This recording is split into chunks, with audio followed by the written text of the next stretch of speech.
Et si je te disais que tout ce qui te bloque aujourd'hui dans tes projets, ce n'est pas un manque de talent, ce n'est pas parce que Dieu t'a oublié ou que tu es trop paresseuse, pas du tout. Ce qui te bloque aujourd'hui, c'est ta peur de l'échec. Et j'aimerais dans cette vidéo t'expliquer les choses d'une manière un petit peu différente. Si tu me suis déjà depuis un moment sur les réseaux sociaux, tu sais que j'aime parler de la parole de Dieu.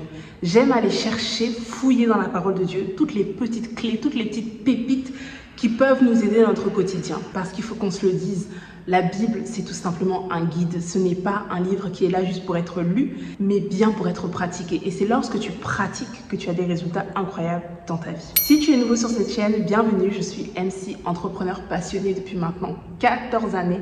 Et aujourd'hui, j'aide les personnes comme toi qui ont des projets que Dieu leur a mis dans leur cœur à se développer, à gagner en assurance et à oser passer à l'action. Alors, parlons de cette peur de l'échec. Déjà, comme d'habitude, j'aimerais qu'on commence en ouvrant la Bible en 1 Corinthiens 13, verset 8. La Bible dit « L'amour n'échoue jamais ». Et je voudrais commencer par cette première habitude que j'aimerais que tu intègres dès aujourd'hui. Commencer par comprendre que l'amour n'échoue jamais. Donc, tout ce que tu vas faire avec amour, comme par exemple quand je me suis lancée il y a 14 ans en arrière dans la photographie de mariage, c'était parce que j'étais une passionnée. Passionnée par cette activité, mais aussi passionnée par le fait de servir les autres. Et quand tu entreprends avec ce mindset-là, quand tu te lances en te disant « Ok, je ne me lance pas pour faire de l'argent, je ne veux pas développer mon entreprise juste parce que j'ai des paliers de chiffre d'affaires à atteindre », mais quand tu te dis que en face de toi, ce sont des réelles personnes que tu vas bénir avec ton message sur les réseaux sociaux ou peu importe, alors crois-moi que tu ne vois plus les choses avec une peur d'échouer. Parce que quand on a peur d'échouer, en réalité, ça veut dire quoi? Ça veut dire tout simplement que on a envie de faire plaisir à tout le monde. On a envie de plaire à tout le monde, que tout le monde nous applaudisse. Mais il faut que tu saches que tu ne peux pas plaire à tout le monde. Et surtout, tu n'as pas été créé pour plaire à tout le monde. Tu as été créé pour faire sortir tes dons, faire sortir tes talents et aider une catégorie de personnes. Et c'est ça véritablement qui est important aujourd'hui dans la vie. C'est ce qui va t'épanouir, c'est ce qui va te rendre heureuse, c'est ce qui va te donner de la joie au quotidien et surtout, c'est ce qui va faire prospérer ton activité. Alors s'il te plaît, dès aujourd'hui, renverse cette pensée de « et si jamais ça ne fonctionne pas ? Et si jamais ça ne plaît pas ? Et si jamais je n'ai pas de clients ?» C'est pas vrai. Parce qu'à partir du moment où tu es guidé par l'amour, à partir du moment où tu fais les choses avec intention, je ne vois pas pourquoi tu n'attirerais pas des gens. Quand je me suis lancée en tant que photographe de mariage, j'ai exposé ma passion, j'ai parlé au cœur des gens que je voulais attirer, j'ai attiré ma cible et je l'ai fait pendant 14 années. Donc tu peux le faire aussi. Le tout, c'est de renverser cette croyance que ton travail ne va pas plaire ou alors que tu ne peux pas attirer les clients que tu veux. C'est pas vrai.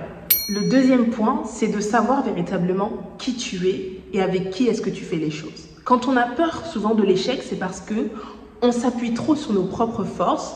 On se dit, c'est nous-mêmes qui allons être au devant des choses, c'est nous qui allons devoir nous vendre, c'est nous qui allons devoir aller chercher des clients, c'est nous qui allons devoir attirer les gens vers nous, etc. Donc on s'appuie sur nous et donc du coup on a ce problème de légitimité parce qu'on se dit, oui mais je ne suis pas assez légitime pour réaliser X, Y choses. Alors, comme d'habitude, on va revenir à la parole de Dieu. Et qu'est-ce que la Bible dit? La Bible dit en 2 Corinthiens 3, verset 5, ce n'est pas à vous de dire que vous êtes capable de concevoir quelque chose comme venant de vous-même, mais votre capacité, au contraire, vient de Dieu. Pour moi, c'est suffisant.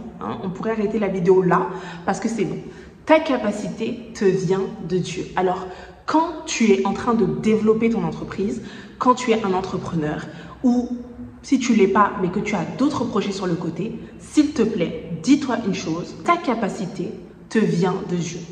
Et quand tu commences à t'appuyer sur Dieu et non plus sur est-ce que je suis légitime, est-ce que j'ai tous les diplômes qu'il faut, etc., etc., en fait, tout change parce que ta légitimité te vient de ton Créateur. Ta légitimité vient de tes forces naturelles que Dieu t'a données. Et donc forcément, lorsque tu sors un produit ou lorsque tu sors un service, tu n'es pas en train de te questionner parce que tu sais que le service, il est basé sur tes forces. Le produit que tu lances, il est basé sur tes forces. Et quand tu penses ainsi, mais la peur de l'échec, tu la brises parce que tu sais que tu ne fais pas les choses toute seule.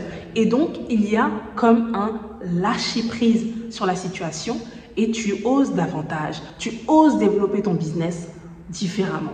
Je vais te donner un exemple d'une situation que j'ai vécue il y a quelques années en arrière où je voulais proposer des ateliers, proposer des outils concrets qui vont vraiment aider les entrepreneurs chrétiens. Et j'avais cette peur de me lancer dedans. J'avais aussi cette appréhension d'y aller. Et d'ailleurs, c'est pour ça que je te parle aujourd'hui de la peur de l'échec. Parce que j'avais des appréhensions, j'avais des doutes. Mais au final, lorsque je suis passée à l'action et que j'ai vu les résultats, que j'ai vu les centaines de personnes qui se procuraient mes services, mes produits en ligne, je me disais, mais en fait, waouh, ce que je fais aide les autres. J'étais hyper dégoûtée de m'être lancée aussi tard, entre guillemets, parce que je me suis dit, mais si depuis longtemps j'avais osé, si depuis longtemps je m'étais vue comme Dieu lui-même me voyait, moi aujourd'hui je serais tellement beaucoup plus loin que ça. Et bon, je suis quand même contente pour le processus de toute chose. C'est vrai que plus on connaît la vérité, plus on l'adopte, plus on la met en pratique et plus les choses vont vite dans nos vies. Troisièmement, ce qui va éliminer complètement la peur de l'échec à l'intérieur de toi, c'est le passage à l'action. Ça, je ne te le dirai jamais assez. Il n'y a pas de moyen plus puissant d'éliminer la peur de l'échec que par le passage à l'action. Quand tu passes à l'action, c'est comme si tu mettais un coup de pied à tes doutes, à tes peurs, à tes angoisses, à ton anxiété et tu leur dis c'est moi qui commande. Parce que quand tu écoutes tes peurs et que tes peurs t'empêchent d'agir, en réalité tu leur donnes le pouvoir sur toi. Et tu dis à cette peur qu'elle est plus puissante que ce que Dieu a mis à l'intérieur de toi, qu'elle est plus puissante que tes dons, que tes capacités, que tes talents. Or, ce n'est pas vrai. Donc plus tu passes à l'action rapidement, plus tu vas te voir réussir. Parce qu'il y a une chose qui est sûre, c'est que si tu fais les choses avec amour, et si tu fais les choses avec Dieu qui marche avec toi, il n'y a pas de raison que tu échoues. Sauf si tu ne passes pas à l'action. Pour passer à l'action, on en vient à notre quatrième étape qui va être d'avoir un plan d'action. Le plan d'action, c'est simple. C'est tout simplement une direction que tu as qui va t'aider à poser des actes. Répète après moi. Poser des actes au quotidien parce que c'est ce qui fait la différence. Et comme d'habitude, j'aime te donner l'exemple d'une personne qui veut perdre du poids. Une personne qui veut perdre du poids, ça ne se fait pas en un jour, d'accord? Ça se fait sur la constance, ça se fait sur la régularité. Et donc, une personne qui veut perdre du poids va faire quoi? Elle va aller au sport tous les jours, juste peut-être 10 minutes. Elle va bien se nourrir chaque jour. Elle va manger des protéines, elle va manger des féculents, etc. Donc, c'est pareil pour toi. Tout ce que tu veux mettre en place, il te faut un plan. Et le plan, il n'a pas besoin d'être submergent. Le plan, il n'a pas besoin d'être costaud pour que tu finisses en burn-out. Le plan, il peut être simple. Ça peut être, ok, pendant une semaine ou pendant 60 jours, je vais poster une vidéo par jour, si c'est aligné avec ton projet.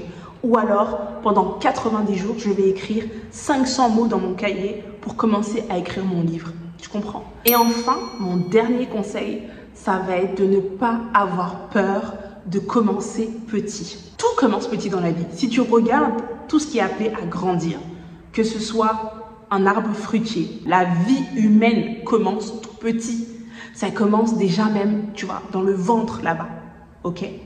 Tout commence absolument petit et tout est amené à grandir, tout est amené à croître. C'est le processus même de la vie. Alors pourquoi quand tu lances quelque chose ou quand tu veux te développer, pourquoi tu penses directement à ton grand projet? Pourquoi tu penses directement à la grande vision? Ça, c'est un gros frein. Et c'est ce qui fait souvent qu'après, on a peur d'échouer. Donc, mon conseil ici, ça va être de revenir au tout petit format de ton projet. De rediviser ton projet en toutes petites étapes. Je te donne un exemple. Si ton objectif, c'est d'écrire un livre et de sortir un livre en 2026, ce que tu vas faire, c'est que tu vas voir quelles sont les différentes étapes pour écrire mon livre et le sortir en 2026. Ça va être peut-être la recherche d'idées, trouver un titre, écrire les premiers chapitres. Chaque fois que tu vas faire la liste de tes tâches, tu vas te demander pourquoi est-ce que je le fais? Pourquoi est-ce que je dois chercher le titre? Ça va m'emmener vers quoi? Par exemple, en ayant le titre, tu vas commencer à trouver aussi les différents chapitres. Dans les chapitres, tu vas savoir quoi écrire à l'intérieur des chapitres. Donc, tu prends ton projet à l'envers. En haut, c'est « Je veux écrire un livre en 2026 ». Et la toute petite tâche qui est tout en bas, à la pointe de cette pyramide, ça va être peut-être de commencer à trouver le titre. Donc c'est sur ça que tu te focalises. Et bien évidemment, tu apprends à commencer petit et à aimer le processus. Il faut que tu apprennes à aimer le processus. Tout un processus. C'est comme si un bébé venait au monde et il disait « Ok, je veux déjà avoir 50 ans. » C'est pas possible en fait. Donc c'est pareil pour tout ce que tu veux entreprendre dans la vie. Voilà mon ami, c'était ce que je voulais te partager aujourd'hui. Si cette vidéo t'a plu, n'hésite pas à la liker. Regarde bien dans la description, il y a des templates et des scripts gratuits que je t'ai mis à ta disposition si jamais tu veux commencer à mettre de la clarté sur tes projets et si tu veux aussi te développer. Et si tu crois que l'amour n'échoue jamais, écris Amen dans les commentaires. Et je te dis à une prochaine vidéo. Et viens me suivre sur Instagram parce que c'est là-bas que tout se passe.